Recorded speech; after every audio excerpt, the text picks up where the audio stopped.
Hey guys, so I'm back in the white room, the hidden white room in the image booth, and I have another creator for you to get to know because he has an upcoming project. So let me go ahead and have him introduce himself. Hello, I'm Joe Casey. I'm a writer of comic books. So tell us about your upcoming project in September. Well, it's a comic book called 1975. It is about a cab driver in New York City named Pamela Evans who fights monsters with her enchanted tire iron.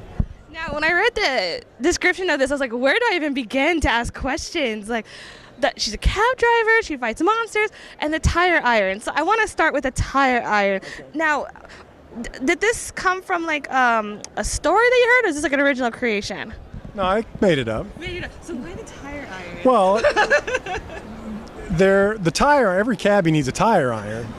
And so? Yes. I have no idea. Well, if they had to change a tire, in 1975 in New York City, they had to.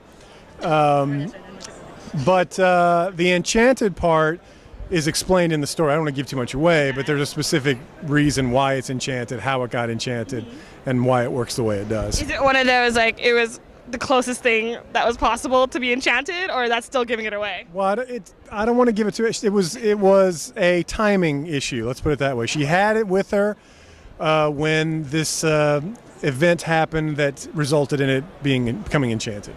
Can you tell us a little bit about Pamela, since this story is with her? Well, she is very no-nonsense kind of gal, and it's very unique to have a female cab driver in that era, but she was, I guess you say she was born into the profession. It's in her family. I see, okay. And she takes it very seriously. She's definitely a cabbie at heart, and she's one of the more interesting characters I think I've come up with because she doesn't have a lot of complication to her. She's very clear on what she does and what she's meant to do. She's got a complicated backstory to some degree, but her character is her true north is very easy to see. And I haven't written a lot of my characters that I've written. I strive for some complexity, but 1975 is more of a folk tale. It's more of a modern myth. So the character had to be not simple, but very clearly defined. So I found that the lack of complexity in the concept was very refreshing. It's different than the stuff that I've done before. So it sounds like more like her upbringing or her past kind of contributed to her. I'm assuming she's a very strong and she's like a knows who she is kind of character. Yes. I mean, she goes through some stuff which we reveal over the course of the series that bring her to the place that she's at, but she definitely knows who she is, which I like that. It's fun to write that kind of character. And you also mentioned something I was also curious about because, you don't really hear about a lot of female cab drivers in 1970s. So was this inspired by any true characters, any true stories, or were you just kind of always wondering what if there was a female cab driver during that time? Well, sometimes when you make up things for a living, which is basically what I do, your antenna's always up for any kind of weird images or things that feel like they can't be denied. And the idea of this female cab driver in a specific era of our culture with this enchanted tire iron, the image of that just all came to me at once. And then it was just a situation of disseminating that idea. Like, why am I thinking of this? Why is it resonating with me?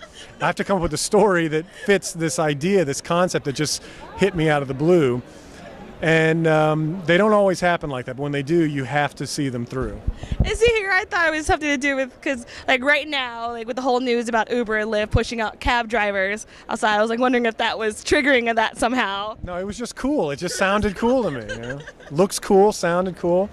And the artist Ian McEwen, when we finally designed her and got the visual down, I knew that it was the right way to go. I was going to ask about that. Can you talk about your collaboration with the artist? Did you seek him out particularly, or did it just came together just at the right timing situation? Well, I'd seen his work online. I'd hired him to do a fill-in of another series that I write called Sex. So that was like a test balloon on working together. he knocked that out of the park, and it seemed like his style was perfect for this character, this setting, this time period, the vehicles, the monsters, the buildings of New York in 1975. He was perfect, and he really did a great job. Now, when you read a lot of stories about like 1970s in general, you kind of get like Foxy Brown type of female characters and such. So hearing about Pamela is a little bit refreshing, actually a lot of refreshing. So can you talk about any 1970s influences that you're throwing in there that people may be surprised to see or they'll recognize or such like that? Yeah, because I think everybody, when the series was announced, did jump to the conclusion of it's a blaxploitation comic, which is that was the genre in the 70s in film and stuff. And I wanted to take the surface details of that genre and use it as a jumping off point. So that while if you, on first glance, you might think, okay, this is a blaxploitation comic. But once you get into it, hopefully it's deeper than that. It's more of a folk tale, there's more mythology involved. It's got a street level to it, which a lot of those exploitation stories did, but that is so not what the story is about, not what this character is about, not what the series is about. But there's a reason that era of cinema, of storytelling, it resonates on a certain level because it is empowering. I mean, back then it was empowering in a slightly in a way that we look back on and kind of go, yikes, but yeah, but at that time, yes, like there wasn't really anything out there, right? Caliber, yes. But like you said, like now we're like, okay. So, and something that actually does resonate on some level, you don't want to throw the baby out with the bathwater. You want to take the things that worked, the things that did feel empowering to a generation of women, I guess at that time, and try to carry that through, but to enhance it and to take it somewhere else, which is why, for one of many reasons, we wanted to set the story in that time period. We didn't want to modernize it. We wanted to show that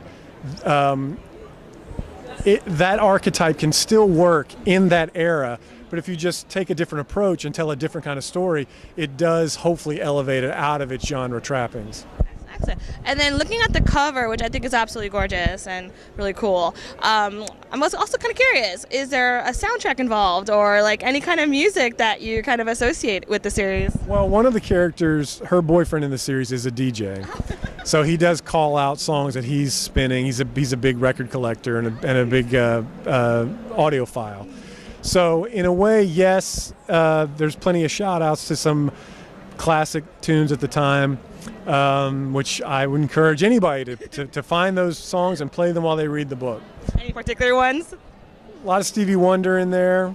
That's my personal favorite, Stevie Wonder stuff. Yeah. That whole talking book era is, I love that stuff. Now, you also mentioned up at the street level sort of superhero, and the first thing that comes to mind for me is like Daredevil and all that good stuff. So will we see any other kind of superhero, or is that also giving it away situation? No, when we're dealing with something that is meant to be more of a folk tale, we keep it very simple. It's Pamela front and center the whole way. Although it's funny that you mentioned the Daredevil stuff, because obviously I'm of an age where Frank Miller's Daredevil was a huge influence on me, and on Ian the artist as well. So we were able to pull in some of that stuff just as more shout outs to that run, which we both love so much. Perfect. Now, what should fans expect, like when they first get to the book? Like, are they going to expect something like really adventurous, really gritty? Like, what would you say? Like, what would you expect the fans' reaction to be when they get to it? This is one of those things, I never am able to predict that stuff. I mean, the words that you use, the attributes you describe, adventurous and gritty, those are pretty good. Awesome. Yeah, I like those. I'm going to start using those in the other interviews. Yeah. I'm a trendsetter. Yeah. But ultimately, we live in a time where the kind of work that we put out matters now more than ever. And the kind of new characters that we create matters a great deal. So what I hope is that there's a lot of things on the surface where certain readers might go, that's not for me. But we try to tell a story that's for everybody. And hopefully I just want people to give it a chance and leave any, let's call them comic book prejudices at the door. This is a comic book for people who like, cool action, great characters. Hopefully we're telling a story that resonates on some level. If you're into that, then we got what you're looking for. I mean, you already got some interesting elements in there. I mean, the tire iron is the part that I was like, a tire iron? That's a new one. I haven't heard of an enchanted tire iron. And I'm going to look it up because I don't use tire irons. What has been people's reactions to hearing about the story so far? I think people are, Ian's artwork is so good that people are into it for the art alone at this point, that the reactions I've seen. I know that once the book comes out, you'll get reactions that run the gamut. I've been in this biz for 20 years now. I've seen it all. I've worked on franchises where the fans are so passionate that no matter what you do, they're going to come after you with torches and pitchforks. I've lived through it all. So, You're seasoned. Yeah. You're like, you got this. Your skin is thick in you, like, you got this. Very thick.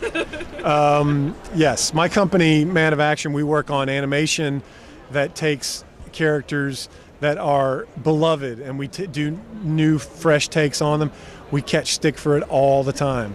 And these are things that are for children. But yet adults have a real attachment to these properties. Very. Which on the one hand I love because I feel that way about certain things. On the other hand, you're like, wow, they are hardcore. So whenever I put out something new, I always kind of gear up for that. It's nothing that I can do anything about. The work is what it is. And we did the best we could and hopefully it connects. But the responses will run the range, I'm sure. And you actually picked up something that I feel like has been kind of a running topic the past few years. And it's about the fans and the creators. Like you need each other, but at the same time there has to be a line drawn that you yourself as a creator have to create. Right. And you can't be too influenced by the fans. And like you mentioned yourself, you have been in the business for a very long time. So how have you learned to just kind of set the line for yourself? Well, I started out as a fan too, and I don't think I've lost that. So whenever I'm creating something, especially, whether it's for something that is corporately owned IP or something that I come up with, my first metric is whether or not I think it's cool as a fan. And I'm not trying to, I guess I'm hoping that other people agree. That's kind of what it comes down to. If I think it's cool, I'm not so avant-garde in my tastes that I think I'm way off the reservation when it comes to what I think is cool and what I like. So, we just do what we do, and fingers crossed that there'll be enough people who feel the same way. You never know. I have put out books where I thought, this is great, and people went, no, it's not. But over a long career, that's going to happen, and you just have to kind of go with it and on to the next thing. Yeah, that's really that just shows us why you've been in the business for so long. You just know, you stick true to your story, and that's awesome. Hence why I'm looking really forward to this comic book. Also because of the enchanted tire iron. I'm not gonna lie, I really want to see how this works. I like the tire iron. Like I want to tell my friends, like, you gotta read this comic. It has an enchanted tire iron. They're like, wait, do you mean wand? No, it's a tire iron. I love saying that. It's my favorite thing. So I can't wait to hear about the comic. To read about the comic. And then one last thing is, what would be kind of like your final message, or like if people on the fence, like what would you what's your final message for them? Well, when it comes to this book, like I said, we live in very divisive times. And those of us who are lucky enough to be able to make these things for people, I feel like comics are for everybody. To me, more than anything else, that art form is very democratic. And so that's all we're doing. It's just trying to entertain people. So the divisiveness, I wish that would just go away. It's not going to. But the best we can do, is to just keep plugging away, keep making books that we feel deserve to exist, that should exist, and hopefully, if it's not now, at some point things will turn around and it'll get to where we want it to be. Beautifully said. Beautifully said. Like I said, I really cannot wait for this comic. Thank you so much for taking the time. It's coming out in September, guys. Enchanted Iron. Thank you so much.